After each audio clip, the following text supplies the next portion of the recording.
নিয়োগ প্রক্রিয়ায় সংরক্ষিত ক্যাটাগরির চাকরি প্রার্থীরা যদি জেনারেল থেকে বেশি নম্বরও পান, তা সত্ত্বেও জেনারেলের কোনো সিট পাবেন না। হ্যাঁ বন্ধুরা, এমনই একটি গুরুত্বপূর্ণ অর্ডার দিয়েছে সুপ্রিম কোর্ট। এ নিয়ে কি বলা হয়েছে চলুন বন্ধুরা বিস্তারিত দেখে নেওয়া যাক। বলা হচ্ছে যে বেশি নম্বর পেলেও জেনারেল সিট পাবেন না সংরক্ষিত প্রার্থীরা। কেন? বলা হচ্ছে যে ভারতের সংরক্ষণ নীতি নিয়ে সুপ্রিম কোর্টের একটি সম্প্রতি গুরুত্বপূর্ণ রায় দেওয়া হয়েছে।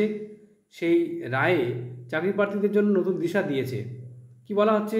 সর্বোচ্চ আদালত স্পষ্ট জানিয়েছে সংরক্ষিত শ্রেণী, যাতে এসসি, এসটি, ওবিসি কোনো প্রার্থী যদি সাধারণ শ্রেণীর কাট অফ মার্কসের চেয়ে বেশি নম্বর পান, তাহলে তিনি সাধারণ বা জেনারেল কোটার আসনে চাকরি দাবি করতে পারবেন না, যদি সেই নিয়োগের শর্তগুলি রিক্রুটমেন্ট রুলস যদি স্পষ্টভাবে এমন কোনো বাধা বা নিষেধাজ্ঞা উল্লেখ করা থাকে। অর্থাৎ রিক্রুটমেন্ট অথরিটি বা যদি এমন কোনো রিক্রুটমেন্ট রুলস অলরেডি তাদের গেজেটে প্রকাশ করে থাকেন, তবে তারা কিন্তু পাবেন না। এখন প্রশ্ন হলো, শিক্ষক নিয়োগ প্রক্রিয়ায় কি এরকমভাবে গেজেট প্রকাশিত হয়েছে? যেটুকু দেখে মনে হচ্ছে এরকম গেজেটে কিন্তু কোনোভাবেই এইভাবে বলা নেই। আরও কি বলা হচ্ছে? আপনারা জানেন যে দীর্ঘদিন ধরে যারা সংরক্ষিত চাকরি প্রার্থী, তারা যদি বেশি নম্বর পান জেনারেল ক্যাটাগরির থেকে, তাহলে কিন্তু তারা জেনারেল ক্যাটাগরিতে ভ্যাকান্সি নিতে পারতেন। কিন্তু নতুন এই রায়ে আর সেটা হবে না। এই আদালতের মূল রায়ের বিষয় কী ছিল?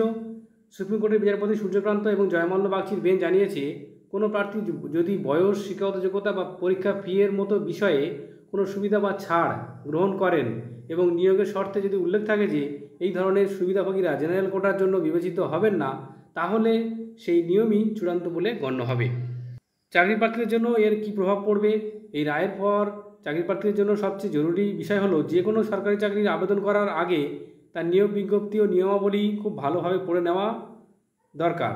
বিজ্ঞপ্তিতে সংরক্ষিত প্রার্থীদের জেনারেল কোটায় যাওয়ার বিষয়ে কোনো শর্ত বা নিষেধাজ্ঞা আছে কি না তা দেখে নেওয়া অত্যন্ত আবশ্যক। না হলে ভালো ফল করেও শুধুমাত্র নিয়ম না জানার কারণে কাঙ্ক্ষিত পদ থেকে বঞ্চিত হওয়ার সম্ভাবনা থাকতে পারে। অর্থাৎ বর্তমানে আমাদের যে নিয়োগ প্রক্রিয়া চলছে, এসএসসি যে নবম, দশম, একাদশ, দ্বাদশে, সেখানে গেজেটে এরকম কোনো শর্ত আছে কিনা আমার তো জানা নেই। যদি আপনার জানা থাকে তো অবশ্যই জানাবেন। আর 2016 সালে নিয়োগ প্রক্রিয়ায় যারা নিযুক্ত হয়েছিলেন, তারা কীভাবে নিযুক্ত হয়েছিলেন, যদি কেউ থেকে থাকে তো অবশ্যই কমেন্ট করে জানাবেন। ধন্যবাদ।